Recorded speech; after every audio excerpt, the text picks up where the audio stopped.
பார்வையாளர் அனைவருக்கும் தமிழம் மலையொலியின் அன்பு வணக்கம். இன்று நாம் பார்க்க இருக்கின்ற தலைப்பு, ரசிகரின் தலையில் துப்பாக்கியை வைத்த காவலர்கள் கண்டுகொள்ளாமல் கடந்து சென்ற நடிகர் விஜய் அவர்கள். இது குறித்து தான் நம்ம பேச இருக்கிறோம்.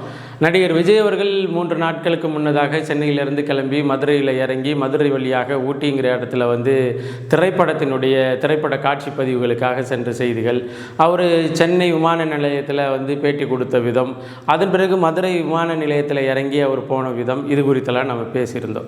ஆனால் வெகு சமீபத்தில் இன்றைக்கி முழுமைக்கும் காணொலிகளாகவும் இணையத்திலையும் நம்மளால் பார்க்க முடிகிற ஒரு செய்தி என்னென்னா, அவர் மதுரை விமான நிலையத்தில் இறங்கி அவருடைய வாகனத்தின் வழியாக போகும் பொழுது அவருக்கு பக்கத்திலேயே தன்னுடைய கட்சியினுடைய, இப்போதைக்கு கட்சி முன்னாடி ரசிகர் மன்றத்தினுடைய மாவட்ட தலைவராக இருந்த, மதுரை மாவட்டத்தினுடைய தலைவராக இருந்த திரு இன்பராஜ் அவர்கள் மீது இவருடைய பாதுகாவலர்கள் துப்பாக்கியை தலையில் வச்சு தள்ளி விட்டுருக்குறாங்க. இதை பார்த்தும் பார்க்காத மாதிரியும் கடந்து போன விஜய் குறித்து தான் இப்போ செய்திகள்லாம் பார்க்கப்படுகிறது. இதில் என்ன செய்திகள் அப்படின்னு சொன்னால், அந்த பாதிக்கப்பட்டவராக அல்லது பேசுபொருளாக்கப்பட்டவராக திரு இன்பராஜ் அவர்கள் சொல்லியிருக்கிற பதில் தான் நமக்கு எல்லாத்துக்கும் மிகப்பெரிய அதிர்ச்சியாக இருக்குது. அது குறித்து நம்ம பேசுவோம். குறிப்பாக பார்த்திங்கன்னா, ஒரு திரைத்துறையிலிருந்து அரசியலுக்கு அரசியலில் தன்னை ஒரு சக்தியாக மாற்றிக்கொள்ள நினைக்கின்ற எல்லாருக்கும் சவாலான ஒரு செய்தி என்னென்னா, தனக்கு ஏற்கனவே உள்ள ரசிகர்களை அரசியல் மயப்படுத்தப்பட்ட ஒரு அரசியல்வாதிகளாக எப்படி மாற்றுவது அப்படிங்கிற தவிப்பு, அப்படிங்கிற ஒரு பொறுப்பு, அப்படிங்கிற ஒரு பெரிய கடமை எல்லாருக்குமே இருக்கும். அதில் பல பேர் அரசியல் மயப்படுத்தப்பட்ட ரசிகர்களாகவே வளர்த்துட்டு வர்றது, சில பேர் கண்மூடித்தனமாக தன்னுடைய தொண்டர்களாக, தன்னுடைய ரசிகர்களாக எந்தவித அரசியல் பட்டிருக்கிறாங்களா படலையா அப்படிங்கிறத எல்லாம் பற்றி எந்தவித கவலையும் இல்லாமல் அவர்களை ஒரு பயன்பாட்டு பொருளாகவே கடந்து வளர்த்து வந்துக்கிட்டு இருக்கிறது. இதில் விஜயை பொறுத்தவரையிலையும் 1984 முதல் படம் நடிக்க தொடங்கினாலும், அதாவது குழந்தை நட்சத்திரத்தில் முதல் படம் நடித்தார். அதன் பிறகு 1992 94 அவர் ஒரு திரைப்படமாக ஒரு படத்தில் நடிக்கிறாருன்னு வச்சுக்கோங்களேன். அதன் பிறகு அவருக்கான ரசிகர்களை எல்லாமே அரசியல் மயப்படுத்தப்படாமல் ஒரு திரை கவர்ச்சி, முக கவர்ச்சி, இதை வச்சே இவரை கொண்டுட்டு வந்திருக்கிறத தான் நம்மளால் பார்க்க முடிகிறது. அப்படி தான் அவர் கூட்டின மாநாட்டிலையும் சரி, மாநாட்டுக்கு பிறகு அவருடைய போக்குலையும் சரி, அதன் பிறகு கோயம்புத்தூரில் நடந்ததும் சரி, அதன் பிறகு மதுரையில் நடந்ததும் சரி, நமக்கு எல்லாம் தெரியுது. இப்போ இந்த சூழலில் தான் தன்னுடைய பாதுகாப்புக்காக நின்ற பாதுகாவலர்கள், அதாவது ஒரு ரசிகர், இப்பொழுதைக்கு கட்சியினுடைய மாவட்ட தலைவராக இருக்கின்ற இன்பராஜ் அவர்கள் தன்னுக்கிட்ட இருக்கிற சால்வையை தன்னுடைய நடிகர், தான் ரசிகராக இருக்கின்ற அந்த நடிகர் அல்லது தான் மாவட்ட தலைவராக இருக்கின்ற அந்த கட்சியினுடைய தலைவர் அவருக்கு சால்வையை போடணும்னு வந்திருக்கிறார். அப்படி வந்தவரை இடைமறித்து இதெல்லாம் செய்யக்கூடாது, இப்படின்னெல்லாம் நீங்கள் பண்ணக்கூடாது அப்படின்னு சொல்லி அந்த பாதுகாவலர்கள் நீங்கள் அப்புறப்படுத்திருக்கலாம். இப்போ நிறைய கட்சி கூட்டங்கள் வருது. ஒன்று சொல்லப்போனால் ரொம்ப ரொம்ப பெரிய கட்சி கூட்டங்களில் மிகப்பெரிய முதலமைச்சர் அளவில் இருக்கிற அந்த தலைவர்களே ரசிகர்கள் மத்தியிலேயோ அல்லது கட்சி தொண்டர்கள் மத்தியிலேயே நடந்து போகிற காட்சிகள்லாம் நம்மளால் பார்க்க முடிகிறது.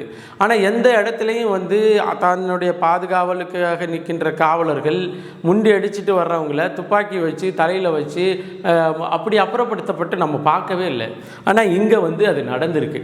இப்போது நம்ம இதில் ஒரு ஒப்புமைக்காகலாம் நம்ம இதை சொல்ல வேண்டிய அவசியம் இல்லை. இருந்தாலும் சொல்கிறோம், ஒரு கட்சியினுடைய தலைவர் வீட்டில் அந்த தலைவர் பாதுகாப்புக்காக இருந்த அந்த இடத்துல தன்னுடைய பாதுகாப்புக்காக, தன்னுடைய அந்த பாதுகாப்பு பணிக்கு பாதுகாப்புக்காக வைத்திருந்த அந்த துப்பாக்கியை பறிச்சுட்டு இதே அரசு, இதே காவல்துறை, இதே திராவிட முன்னேற்ற கழகத்தின் தலைமையிலான அரசு அவர் துவக்கு லைசன்ஸோடு வச்சிருந்த பிறகும் அவர் மேலே வழக்கு தொடுத்து அவர் அப்படி பண்ணி இப்படி பண்ணி 15 நாள் ரிமாண்டில் வச்சு, அதன் பிறகு இப்போ அவர் வேறு ஒரு கோர்ட்டுக்கு போய் இன்ன வரலையும் அவருடைய துப்பாக்கியை அவரால் திரும்ப பெற முடியாத ஒரு சூழல் அங்கே இருக்கிறத நம்மளால் பார்க்க முடிகிறது. ஆனால் பாருங்கள், ஒரு க்ரௌடை ஒரு பவுன்சரை வச்சு தள்ளி விடலாம் அல்லது அப்புறப்படுத்தலாம், அல்லது இது போன்ற சூழல் இருக்குதுன்னு தெரிஞ்சுக்கிட்டே இந்த வேலையை செஞ்ச விஜய் மீது வழக்கு கூட தொடரலாம். அப்படி இருக்கிற சூழலில் ஒரு ரசிகர் வந்து தாவி வந்து போட்டார், அவர் வந்து சால்வையை போட வந்தார் அப்படிங்கிறத காரணம் காட்டி அவர் தலையில் வந்து துப்பாக்கியை நீட்டி வந்து குறி வைக்கிறதெல்லாம் மிக மிக அநாகரிகத்தினுடைய உச்சம். சரி, அது அவன் வந்து அவனோட பணியை செய்கிறான், அவனை வந்து ஒரு காவலராக நம்ம வச்சுருக்கிறோம், பாதுகாவலராக மெய்காவலராக வச்சுருக்கிறோம், அவனோட பணியை செய்கிறான்னா இந்த சம்பாஷணை நடந்துக்கிட்டு இல்லையா? ஒரு கட்சியினுடைய மாவட்ட தலைவராக இருந்தார் அப்படிங்கிறீங்க. அவர் இன்பராஜ் வந்து ரசிகர் மன்றமாக இருந்த காலகட்டத்திலிருந்து வந்து மாவட்ட தலைவராக இருந்திருக்கிறாரு. ஒரு மதுரை மத்தியான இடம் முக்கியமான, அதாவது எங்கேயோ ஒரு உசிலம்பட்டிலேயோ அல்லது ஏதோ ஒரு கண்காணாமல் ஒரு தூரத்தில் ஒரு மாவட்டத்தில், ஒரு செங்கல்பட்டு மாவட்டத்தில் ஒரு மாவட்ட தலைவராக இருந்தார், எனக்கு தெரியல. அல்லது கள்ளக்குறிச்சி மாவட்டத்தினுடைய மாவட்ட தலைவராக இருந்தார், எனக்கு தெரியல. மதுரை வந்து அரசியல் பெருநகரம். அந்த அரசியல் பெருநகரத்தில் தன்னுடைய ரசிகர் மன்றத்தினுடைய மாவட்ட தலைவராக இருந்துட்டு இன்றைக்கி மாவட்ட செயலாளராக இருந்தவர் மூஞ்சி தெரியுமா தெரியாதா? அப்படி அவருடைய மூஞ்சி தெரியலை அப்படின்னு சொன்னால் நீ எல்லாம் எதற்கு, நான் நேரடியாகவே சொல்கிறேன், விஜய் அவர்கள்லாம் எதற்கு இந்த கட்சியை தொடங்கி மாவட்ட செயலாளர் மூஞ்சி கூட பரிச்சயம் இல்லைங்க, மாவட்ட செயலாளர் யாருன்னு கூட தெரியாதுங்க, ஆனால் நான் கட்சி தொடங்கி நான் நடத்திக்கிட்டு வர்றேங்க அப்படின்னு சொன்னால் இது எவ்வளோ பெரிய கேலி கூத்து. அப்போ வந்து அவர் மீது வந்து துப்பாக்கியானது தலையில் வைக்கப்படுகிறது. இவர் வந்து ஒரு பதட்டமான சூழல் தானே. ஒருத்தர் வந்து பாதுகாவலுக்கு நிற்கிறவர் வந்து அத்துமீறி போகும்பொழுது தான் தன்னுடைய வந்து இடுப்பில் இருக்கிறதோ அல்லது தன்னுடைய பாக்கெட்டில் இருக்கிற துப்பாக்கியை தூக்கி அவரை குறிப்பாக்க போகிறாரு. இந்த அசாதாரண சூழல் வந்து விஜய் அவர்களை சுற்றி தான் நடக்குது. விஜய் ஒரு முறை அங்கிட்டு திரும்பி பார்த்து அது இருங்க அவர் நம்ம அண்ணன் தான் விட்டுடுங்க அப்படின்னு சொல்லியிருக்கலாம், இல்லைங்க அவர் யாருன்னே தெரியாதுன்னு சொல்லியிருக்கலாம். இப்படி ஒரு சம்பாஷணை நடந்ததையே தெரியாத மாதிரி அவர் பாட்டுக்கு இப்படியே கையை அசைச்சிட்டு போனது எவ்வளோ பெரிய நயவஞ்சகமான செயல். இதையெல்லாம் தாண்டி இப்போ இந்த ரசிகர்கள், கட்சி தலைவர்கள், கட்சி தொண்டர்கள், இப்போ ரசிகரா, நடிகரா, கட்சி தலைவரா, தொண்டரா இப்படிங்கிற இந்த முக்கோண காதல் கதை இருக்கு பாருங்களே. இதில் இவர் யார்? இவர் இன்னைக்கு நடிகராக இருக்கிறாரா, ரசிகராக இருக்கிறாரா, அல்லது இவர் நடிகராக இருக்கிறாரா, தலைவராக இருக்கிறாரா, அவர் ரசிகராக இருக்கிறாரா, தொண்டராக இருக்கிறாரா அப்படிங்கிற முடிவுக்கு ரெண்டு பேருமே வர வேண்டியது அவசியம். இவர் வந்து ஒரு பெரிய நடிகராக தான் இருக்கிறேன் அப்படின்னு சொன்னால் ரசிகர்களை பற்றி கண்டுக்க வேண்டியதில்லை. படம் வெளிவருகின்ற நேரத்தில் மட்டும் பாலாபிஷேகம் பண்ணுறதுக்கு தயார் பண்ணி வச்சுட்டோம்னா வேலை முடிஞ்சு போச்சு.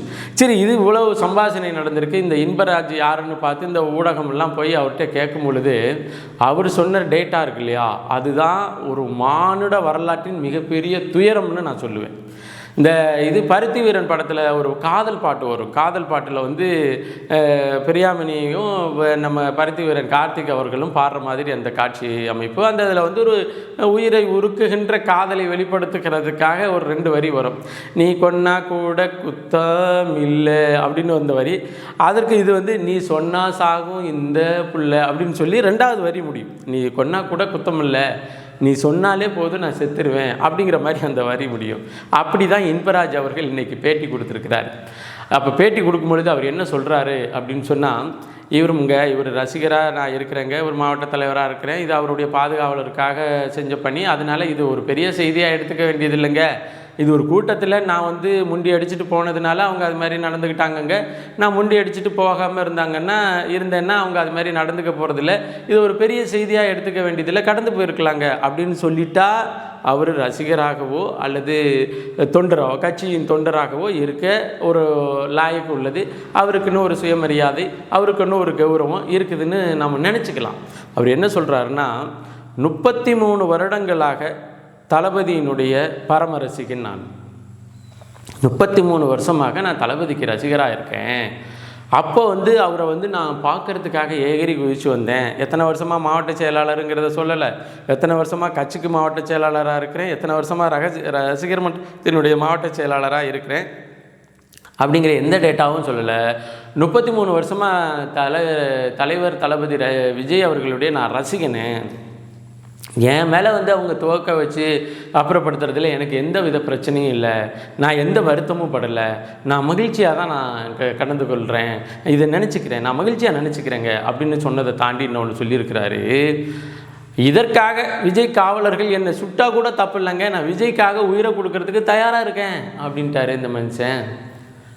இப்போ இவர்களை என்ன செய்கிறது அப்படின்னு இன்னொரு டேட்டா சொல்லியிருக்கிறார். நீங்கள் அதை பார்க்கணும். இன்றைக்கி 2025 வந்து இவர் ஒரு ரசிகராக 33 வருஷமாக இருக்கிறேன் அப்படின்னு சொல்கிறாரு. 33 வருஷம்னு வச்சுக்கோங்களேன். இங்கே இப்போ ஒரு 25 அப்படின்னு பார்த்தீங்கன்னா 1983 84 கிட்டக்க வருது, 82 கிட்டக்க வருதுன்னு வச்சுக்கோங்க. 2025 82. ஆனால் விஜய் அவர்கள் முதல் படம் நடித்ததே எப்போது 1992 கிட்டக்க வரும்னு வச்சுங்களேன். விஜய் வந்து முதல் படம் நடித்தது எப்போங்கிற கேள்வியை அவர்கிட்ட நம்ம கேட்கணும்னு விரும்புகிறோம். சரி, நான் என்ன ஒன்று ஒரு 33 வருஷமாக ரசிகனாக இருக்கிறேன் அப்படின்னு தமிழ் இந்தில் வந்து செய்தியாக வருது, இவர் பேட்டி கொடுத்ததாகவே வருது. 33 அவருடைய சினிமா கேரியரே இல்லையே. 33 வருஷம் அவருக்கு சினிமா கேரியர் கிடையாது. அப்படி இருக்கும்பொழுது எப்படி இவர் ரசிகராக இருந்தார் அப்படிங்கிற கேள்வி தான் தெரியுது. இப்போ இதிலிருந்து நம்ம என்ன தெரிஞ்சுக்கணுன்னா, இதெல்லாம் வந்து சரியான பைத்தியம் இல்லைங்க. நம்ம இந்த ஒரு நகைச்சுவையில் வரும்ல, அவன் சரியான பைத்தியம் இல்லை, அவன் சரியாகாத பைத்தியம் அப்படின்னு சொல்கிறாங்க இல்லையா. இந்த சரியாகாத பைத்தியங்களை வச்சு தான் ஒரு அரசியலை கட்டமைக்க வேண்டும் என்று விஜய் அவர்கள் அல்லாலிடுகிறார். இப்போ நான் என்ன சொல்கிறேன், ஒருத்தர் வந்து ஒரு க்ரௌடு கூடுது, ஒருத்தர் வந்து மைக்கை நீட்டுறாரு, ஊடகம் வந்து மைக்கை நீட்டுது. விஜய் ரசிகர் கீழே உட்காந்து அழுன்னு அழுது தரையில் சத்தியம் பண்ணிவிட்டு தரையில் கையை அடிச்சுட்டு சொல்கிறாரு, தலைவரே, விஜயே, கடவுளே அப்படின்னு சொல்லிட்டு விஜய் வெல்லுவார், விஜய் கூட யார் சேர்ந்தாலும் வெல்லுவாங்க, விஜயோட கூட்டணி வைக்கிறவங்க வெல்லுவாங்க அப்படின்னு பப்ளிக்காக ஒரு 100 பேர், ஒரு 1000 பேர் இருக்கிற இடத்துல ஒருத்தன் தன்னுடைய சுயநினைவை இழந்து இந்த பேச்சுக்களை பேசுகிறான்னா நம்ம என்ன நினைக்கிறோன்னா, நீ ரசிகனா விடு, ஒரு தலைவனா விடு, நம்ம வீட்டு பிள்ளை இது மாதிரி ஒரு பொதுவான இடத்துல நடந்துக்குச்சுன்னா நாம் அப்படியே கடந்து போயிடுவோமா, அல்லது அதை வந்து சரிப்படுத்தணும்னு நினைப்போமா அப்படிங்கிற ஒரு கேள்வியை தான் நம்ம வைக்கிறோம். இப்போ நான் விஜய் விடுங்க, விஜய் வந்து ரசிகர்களை முதலீடாக பார்க்குறாரு. முதலீடு அவருடைய சினிமா வந்த காலம் வரலையும் இந்த ரசிகர்கள், இந்த கோமாளித்தனமான, இந்த பைத்தியக்காரத்தனமான ரசிகர்கள் வந்து அவருடைய திரைப்படத்திற்கான முதலீடு. இப்பொழுது இதே பேக்கேஜ் அப்படியே கொண்டுட்டு வந்து ஒரு அரசியலுக்கான முதலீடாக வச்சுருக்கார ஒழிஞ்சு வேறு எந்த இளவு மண்ணாங்கட்டி அரசியல் பயிற்றுவிப்போம் அவருக்கும் தெரியல, இங்கே கீழே இருக்கிறவங்களுக்கும் தெரியல அப்படிங்கிறது நமக்கு தெரியுது. இன்னொன்று வந்து ஒரு பெருத்த சமுதாயத்தை ஒரு திரை கவர்ச்சியில் கொண்டுட்டு வந்து அப்படியே கொண்டுட்டு போய் அடகு வைக்கிற அந்த தனம் இருக்கு இல்லையா, இது வந்து ராஜபக்சே செய்கிற துரோகத்திற்கு இணையான துரோகம். ஒரு இனத்தை வந்து கொன்று முடிக்கிறதும் சரி, ஒரு இனத்தை வந்து ஒரு பெரிய ஒரு இனத்தினுடைய ஒரு சிறு கூட்டம் தான் அதெல்லாம். ஒரு செய்தியாளர்கள் ஒரு இன்ஃபாக்சுவேஷன் இன்வெஸ்ட்மெண்ட் அப்படிங்கிறது விஜய்கிட்ட இருக்கிற ஆட்கள் எல்லாமே இன்றைக்கி ஒரு இன்ஃபாக்சுவேஷன் இன்வெஸ்ட்மெண்ட் தான். அதை தாண்டி வேறு எதுவுமே கிடையாது. நீங்கள் பாருங்கள், ஒரு கைதுக்கு தாங்க மாட்டாங்க, ஒரு என்கொயரிக்கு தாங்க மாட்டாங்க, ஒரு சிறைக்கு தாங்க மாட்டாங்க. இதுதான் நடக்குது. அப்போ அப்படி இருக்கும்பொழுது தான் இந்த நிகழ்ச்சி நடந்திருக்குது. ஒரு 33 வருஷமாக நான் ரசிகராக இருக்கிறேன்னு அவர் சொல்கிறதன் அடிப்படையில் அவர் எந்த காலத்திலேருந்து இருக்கிறாரு அப்படின்னு தெரியல. இன்னொன்று, தனக்கு இப்போ கொண்டாட்டி இருக்குது, பிள்ளை இருக்குது, குடும்பம் இருக்குது, சொத்து இருக்குது, 10 இருக்குது, இன்னும் சொல்லப்போனால் சாதிசனங்கள் இருக்குது, ஊரில் மீசியை முறுக்கி விட்டுட்டு நான் இன்பராஜ்னு தெரிகிற அந்த ஆள் விஜய் காவலர்கள் என்னை வந்து பாதுகாப்புக்காக சுட்டு கொண்டா கூட ஒன்றும் தப்பு இல்லைங்க, நான் விஜய்க்காக சாவேன்னு சொல்கிறதெல்லாம் உச்சபட்ச பைத்தியக்காரகட்டும். இதெல்லாம் பார்த்துட்டு ஒருத்தர் வந்து இதை பற்றி எதையுமே கண்டுக்காமல் இவர்களை அரசியல்படுத்தப்படணும், இவர்களை அரசியல் மயப்படுத்தணும் அப்படிங்கிற எந்தவித அக்கறையும் இல்லாமல் நான் வந்து வந்தால் நான் தமிழக முதல்வராகத்தான் வருவேன் அப்படின்னு ஒருத்தர் அலைகிறார்னா அவரை போல ஒரு சுயநலமி, மிகப்பெரிய சுயநலவாதி உலகத்தில் யாராச்சும் இருக்கிறாங்களா அப்படிங்கிற ஒரு கேள்வி இருக்குது எனக்கு. இப்போ விஜய் வந்துடுவார், அவர் வெற்றி பெற்றுவார், அதிலெல்லாம் இல்லைங்க. ஒரு சமூகத்தை உலகினுடைய நாகரிகத்தினுடைய முதல் சமூகமாக பார்த்த தமிழ் சமூகத்தை உலக நாகரிகத்தினுடைய தொட்டிலாக பிறப்பிடமாக வைத்திருக்கின்ற தமிழர் நாகரிகத்தை கொண்ட ஒரு தமிழ் சமுதாயத்தை கடவுளே, விஜயே அப்படின்னு கொண்டுட்டு வந்து விடுறதும், அவருடைய காவலர்கள் சுட்டா கூட நான் செத்து போகிறதுலையே தப்பே இல்லைன்னு ஒரு நடுத்தரில் ஒரு சின்ன பையங்க கத்துறாங்க அப்படின்னு சொன்னால் கூட பரவாயில்ல. ஒரு 50 வயது மதிக்கத்தக்க ஒருத்தர் வந்து நான் வந்து அவருடைய 33 வருட கால ரசிகன் அதனால் அவர் சொன்ன நான் ஜாவறதுல தப்பே இல்லைன்னு ஒருத்தர் பேசுகிறாருன்னா இந்த சமுதாயத்தை சரி செய்ய வேண்டியது எவ்வளோ பெரிய கடமை. இன்னும் சொல்லப்போனால் இந்த சமுதாயத்தை எந்த புள்ளியிலேருந்து சரி செய்ய வேண்டிய பொறுப்பு கடமை நமக்கு இருக்குது அப்படிங்கிற கேள்வி தான் நமக்கு மிஞ்சுது. உண்மையிலேயே இந்த காட்சி பதிவுகளையும் அவருடைய அந்த காணொளி பேட்டியையும் அதே போல் அந்த செய்தித்தாள்களில் அந்த ஆன்லைனில் வந்து இந்து நாளிதனுடைய ஆன்லைன் வெர்ஷனில் வந்திருக்கிற அந்த செய்தியையும் படிக்கும் பொழுது உண்மையிலேயே மனவேதனையாக இருக்குது.